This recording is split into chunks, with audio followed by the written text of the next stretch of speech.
Hello friend, welcome to my channel. So friend, आज हम UP BEd entrance exam 2023 के लिए हिंदी का टॉपिक समास के बारे में डिस्कस करने वाले हैं, क्योंकि आपके यूपी बीएड एग्ज़ाम में हिंदी से 50 क्वेश्चन पूछे जाएंगे।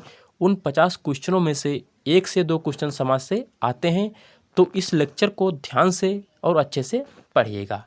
ओके, तो फ्रेंड पहले हम बात करते हैं कि समास होता क्या है, इसका शाब्दिक अर्थ क्या होता है।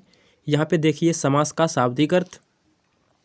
समास का शाब्दिक अर्थ क्या होता है? छोटा या संक्षिप्त रूप। इसके कुछ एग्जाम्पल देख लेते हैं, तब समझ जाएंगे आप। दही से डूबा हुआ बड़ा, उसे संक्षिप्त रूप में क्या कह सकते हैं? दही बड़ा। उसी प्रकार से अगला एग्जाम्पल, रसोई के लिए घर, रसोई घर। ओके, यहाँ पे देखिए कुछ आपके एग्जाम में क्वेश्चन को इस तरह से पूछ सकते हैं कि समास के प्रकार कितने होते हैं या समास के भेद कितने होते हैं। तो सबसे पहले हम बात करते हैं कि समास के प्रकार या भेद कितने होते हैं। तो 6 प्रकार होते हैं। वो कौन कौन से होते हैं? यहाँ पे देखिए, सबसे पहले कौन सा होता है? अव्ययीभाव समास, उसके बाद में द्विगु समास, उसके बाद में द्वंद्व समास, उसके बाद में कर्मधारय समास, नेक्स्ट बहुब्रीहि समास, अगला तत्पुरुष समास। ओके, तो कितने प्रकार हो गए? 6 हो गए। कौन कौन से? अव्ययीभाव समास, द्विगु समास, द्वंद्व समास, कर्मधारय समास, बहुब्रीहि समास, तत्पुरुष समास। ओके, बीएड एग्जाम में क्वेश्चन नॉर्मल आते हैं। अगर आपने इस टॉपिक को अच्छे से पढ़ रखा है तो इसका आंसर कर सकते हैं। यहाँ पे देखिए कितने प्रकार होते हैं? 6 होते हैं। तो पहले हम बात करते हैं अव्ययीभाव समास की। यहाँ पे देखिए, इसकी सबसे पहले हम देखते हैं डेफिनेशन क्या होती है। अव्ययीभाव समास में प्रायः पहला पद प्रधान होता है। कौन सा पद प्रधान होता है? पहला पद। आपको पता है कि पहला पद कौन सा होता है और द्वितीय पद कौन सा होता है। आगे हम इसके बारे में भी बात करेंगे। एंड इसके एग्जाम्पल देख लेते हैं कौन कौन से हैं। यही आपके एग्जाम में पूछे जाएंगे। जैसे कि सबसे पहले यथाशक्ति, उसके बाद में प्रतिदिन, प्रत्येक, प्रत्यक्ष, घर घर, रातों रात। ओके, यहाँ पे क्या लिखा है? अव्ययीभाव समास में प्रायः पहला पद प्रधान होता है। यहाँ पे देखिए पहला पद कौन सा है? इसमें है यथा, और दूसरा पद कौन सा है? शक्ति। ओके, क्वेश्चन को इस तरह से भी पूछ सकते हैं कि अव्ययीभाव समास में कौन सा पद प्रधान होता है? पहला पद, दूसरा पद। आंसर क्या होगा? पहला पद प्रधान होता है। किसमें? अव्ययीभाव समास में। एंड इसके कुछ और एग्जाम्पल हैं, वो भी देख लेते हैं।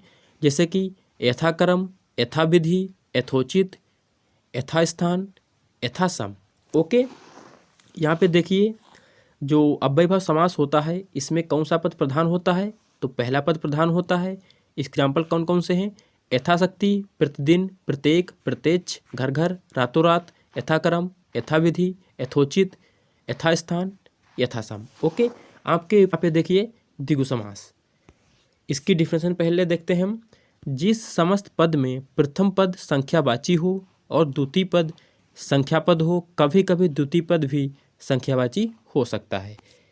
तो इस डिफिनेशन में क्या बताया गया है कि जो पहला पद होगा वो संख्यावाची होगा। तो इस डिफिनेशन में क्या बताया गया है? पहला पद संख्यावाची होता है। उसी प्रकार से अव्ययीभाव समास में क्या बताया गया था? जो पहला पद होता है वो प्रधान होता है। इसके कुछ एग्जाम्पल देख लेते हैं। यहाँ पे देखिए दोहरा, षटकोण, पंचभुज, सतसही, शतक, पंचवटी, नवतारा। यहाँ पे देखिए पहला पद है जो 2, षट, पंच यानी कि 5, सत यानी कि 7, यहाँ पे देखिए शतक यानी कि 100, पंचवटी 5, नव यानी कि 9। दोहरा का मतलब क्या होता है? 2 राहों का समूह, उसे संक्षिप्त रूप में क्या बोलते हैं?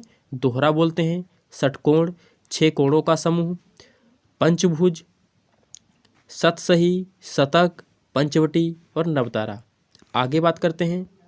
सप्ताह, चतुर्भुज, चौमासा, त्रिलोक, त्रिरत्न, त्रिभुज, शताब्दी। ओके, यहाँ पे देख सकते हैं कि सारे के सारे जो एग्जाम्पल हैं इसमें पहले पद में क्या है? संख्यावाची हैं। यहाँ पर हम बात करते हैं द्वंद्व समास की। इसकी डिफिनेशन देख लेते हैं। दोनों पद प्रधान होते हैं, समस्त पद में योजक विराम चिन्ह आता है। ओके, इसकी पहचान क्या है? कि समस्त पद के बीच में योजक चिन्ह का प्रयोग करते हैं। किस तरह से? यहाँ पे देख सकते हैं आप। माता पिता, गुरु शिष्य, लाभ हानि, गुड़ दोष, अच्छा बुरा, चाय नाश्ता। यहाँ पे क्या हुआ है कि बीच में योजक विराम चिन्ह का प्रयोग किया गया है, यही इसकी पहचान है। अगर आपके एग्जाम में क्वेश्चन को इस तरह से पूछा जाए कि माता पिता कौन सा समास है, द्वंद्व समास है, द्विगु समास है, या अव्ययी भाव समास है, या कर्मधारय समास है, तो उसका आंसर क्या होगा? द्वंद्व समास होगा, क्योंकि इसमें बीच में क्या किया गया है? योजक विराम चिन्ह का प्रयोग किया गया है। ओके, अगले एग्जाम्पल देख लेते हैं। कपड़ा लत्ता, दाल रोटी, रुपया पैसा, अन्न जल, पाप पुण्य, जलवायु। ओके, आगे बात करते हैं। भला बुरा, सुरासुर, धर्माधर्म, अपना पराया, नील लोहित यानी कि नीला और लोहित, शीतोष्ण, शीत या उष्ण। ओके, यही सारे इसके एग्जाम्पल हैं। तो यहाँ पे देखिए इसकी डिफिनेशन में क्या बोला गया है? दोनों पद प्रधान होते हैं, यानी कि पहला पद और दूसरा पद दोनों पद प्रधान होते हैं, और बीच में क्या होता है? समस्त पद के बीच में विराम चिन्ह का प्रयोग करते हैं। जैसे कि माता और पिता के बीच में क्या होगा? योजक विराम चिन्ह का प्रयोग किया गया है। यहाँ पे देख सकते हैं समय किया गया है। गुरु शिष्य, लाभ हानि, गुण दोष, अच्छा बुरा, दाल रोटी, अन्न जल, पाप पुण्य, अपना पराया। ओके, तो अव्ययी भाव समास में कौन सा पद प्रधान होता है? पहला पद प्रधान होता है। और द्विगु समास में कौन सा? इसमें क्या होता है? पहला पद संख्यावाची होता है। द्वंद्व समास में क्या होता है? दोनों पद प्रधान होते हैं। यहाँ पर हम बात करते हैं कर्मधारय समास की। इसकी डिफिनेशन देख लेते हैं। जिस समस्त पद में विशेषण विशेष एक पद विशेषण होता है, दूसरा पद विशेष होता है। ओके, इसके एग्जाम्पल देखिए।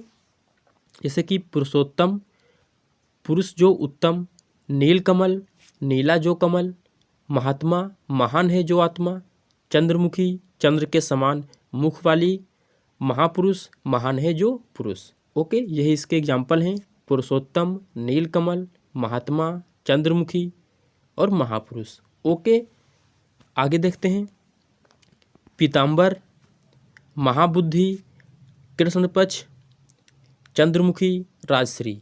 पीताम्बर का अर्थ यह होता है पीला है जिसका अंबर, मंद बुद्धि इसके बाद में, उसके बाद में कृष्ण पक्ष, चंद्रमुखी, चंद्र जैसा मुख, राजश्री जो राजा भी है और ऋषि भी है। ओके, यही इसके एग्जाम्पल हैं किसके? कर्मधारय समास के। यहाँ तक अभी तक हमने अव्ययी भाव समास, द्विगु समास, द्वंद्व समास और कर्मधारय समास को अच्छे से पढ़ लिया है। आगे हम बात करते हैं बहुब्रीहि समास की। तो फ्रेंड, यहाँ तक हमने अव्ययी भाव समास, द्विगु समास और द्वंद्व समास को अच्छे से पढ़ लिया है। यहाँ पर हम बात करते हैं कर्मधारय समास की। इसकी डिफिनेशन क्या है एंड इसके एग्जाम्पल कौन कौन से हैं। यहाँ पे देखिए इसकी डिफिनेशन। जिस समस्त पद में विशेषण विशेष एक पद विशेषण होता है, दूसरा पद विशेष होता है, यानी कि पूर्व पद विशेषण होगा और दूसरा पद विशेष होता है। जैसे कि काली मिर्च, काली मिर्च में क्या होता है कि जो मिर्च है वो कैसी है? काली है। यहाँ पे काली शब्द है क्या है? विशेषण है, और मिर्च क्या है? विशेष है। इसी प्रकार से इसके और एग्जाम्पल हैं, वो देखिए यहाँ पे। पुरुषोत्तम, नीलकमल, महात्मा, चंद्रमुखी और महापुरुष। पुरुषोत्तम में क्या होता है? पुरुष जो उत्तम, नीलकमल, कमल कैसा है? कमल नीला है। उसी प्रकार से महात्मा, महान है जिसकी आत्मा या जो आत्मा, चंद्रमुखी, चंद्र के समान सुंदर मुख वाली, महापुरुष, महान है जो पुरुष। आगे पीताम्बर, पीला है जिसका अंबर, मंदबुद्धि, कृष्ण पक्ष, चंद्रमुखी, चंद्र के समान मुख या चंद्र जैसा मुख, राजश्री जो राजा भी है और ऋषि भी है। ओके, तो कर्मधारय समास में क्या होता है? पूर्व पद विशेषण होता है और दूसरा पद विशेष होता है। उसी प्रकार से अव्ययी भाव समास में क्या होता है? पहला पद प्रधान होता है। द्विगु समास में क्या होता है? पहला पद संख्यावाची होगा। और द्वंद्व समास में क्या होगा? दोनों पद प्रधान होते हैं। और कर्मधारय समास में क्या होता है? पूर्व पद विशेषण होता है और दूसरा पद विशेष होता है। ओके, आगे हम बात करते हैं बहुब्रीहि समास की। इसकी सबसे पहले देखते हैं डिफिनेशन क्या है। जिस पद में दोनों पद गौण होते हैं और अन्य पद प्रधान होता है, उसे ही बहुब्रीहि समास कहते हैं। यानी कि दोनों पद इसमें क्या होंगे? अप्रधान होंगे। तीसरा पद क्या होगा? प्रधान होगा, यानी कि दोनों पद मिलकर तीसरे शब्द की ओर इशारा करते हैं, उसे क्या बोलते हैं? बहुब्रीहि समास कहते हैं। जैसे कि दशानन, अनंग, दिगंबर, श्वेतांबर, चौकन्ना, नभचर, घनश्याम, नीलकंठ। इस तरह के जो एग्जाम्पल होते हैं उन्हें क्या कहते हैं? बहुब्रीहि समास कहते हैं। जैसे कि अनंग का अर्थ क्या होता है? जिसके अंग ना हो। दिगंबर, 10 दिशाएं ही हैं जिसका अंबर, वह कौन है? भगवान विष्णु। श्वेतांबर, श्वेत हैं जिसके वस्त्र। सरस्वती, नभचर, नभ में विचरण करने वाला। ओके, आगे बात करते हैं, इसके कुछ और एग्जाम्पल हैं वो देख लेते हैं। मनोज, नीरज, निशाचर, सुग्रीव, चतुर्भुज, त्रिनेत्र और गजानन। निशाचर में क्या होता है? रात में विचरण करने वाला। सुग्रीव, सुंदर है ग्रीवा जिसकी। चतुर्भुज, 4 भुजाएं हैं जिसकी, अर्थात भगवान विष्णु। त्रिनेत्र, 3 नेत्र हैं जिसके, भगवान शिव। इसके बाद में गजानन, भगवान गणेश। ओके, तो यहाँ पर हम बात करते हैं कुछ टेस्ट की।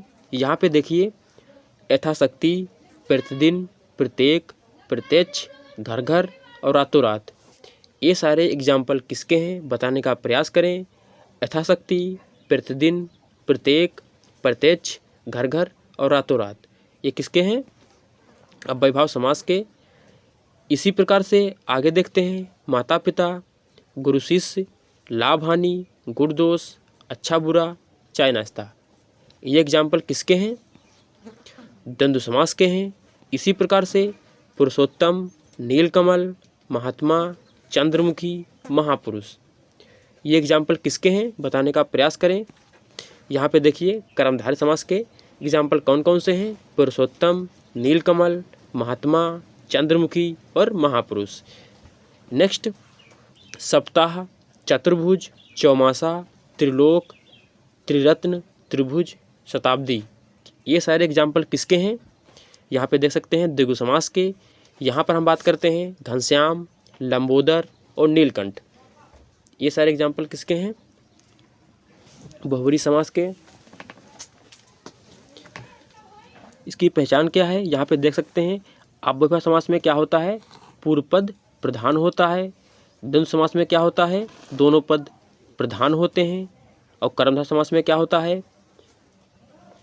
पहला पद विशेषण होगा और दूसरा पद विशेष होता है। उसी प्रकार से द्विगु समास में क्या होता है? पहला पद क्या होगा? संख्यावाची होगा। और यहाँ पे बहुब्रीहि समास में क्या होता है? दोनों पद अप्रधान होते हैं और दोनों पद मिलकर तीसरे शब्द की ओर इशारा करते हैं, जैसे कि घनश्याम, लंबोदर और नीलकंठ। ओके, तो फ्रेंड, अगली वीडियो में हम तत्पुरुष समास को अच्छे से पढ़ेंगे और उस समास से जो संबंधित क्वेश्चन होंगे उनको भी हम सॉल्व करेंगे। अगर वीडियो पसंद आई हो तो वीडियो को लाइक करें और शेयर करें और हमारे चैनल से जुड़ जाइए। मिलते हैं नेक्स्ट वीडियो में।